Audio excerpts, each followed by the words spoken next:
ఈ అమరావతి నగరం అనేటువంటి దృష్టిలో పెట్టుకుంటే కనుక ఇది ఈ సిటీగా రావడానికి ముఖ్య కారకులు రైతులండి. వాళ్ళ భాగస్వామ్యం లేనిదే ఈ రకమైనటువంటి అమరావతి నగరం నిర్మించడం అనేది సాధ్యం కాదు. అంటే ప్రపంచంలోనే ఎక్కడా లేని విధంగా రైతులకి అసలు భూ సమీకరణ మీద ఎటువంటి అవగాహన లేనప్పుడు, అలాగే ఇక్కడ ఉన్నటువంటి భూ సారాన్ని కానీ ప్రొడక్టివిటీని కానీ లేకపోతే రైతులు భూమితో ఏ రకంగా అటాచ్ అయిపోతారు ఎమోషనల్ గా దృష్టిలో పెట్టుకుని మాట్లాడితే అతి తక్కువ కాలంలోనే ఒక 35,000 ఎకరాల పైచలకు పూల్ చేశారంటే అది బేసికలీ ఏంటంటే క్రెడిబిలిటీ ద హానరబుల్ సీఎం గారు.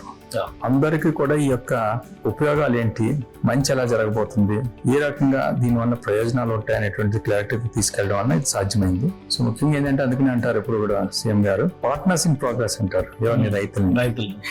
నెక్స్ట్ ఈజ్ దీని మీద ఏ రకమైనటువంటి మంచి నిర్మాణం చేయాలి సో దట్ రానున్న కాలంలో ఇది మర్చిపోయిన విధంగా ఒక మంచి మహానగరంగా నిర్మించాలనేటువంటిది ఒక మంచి సంకల్పం.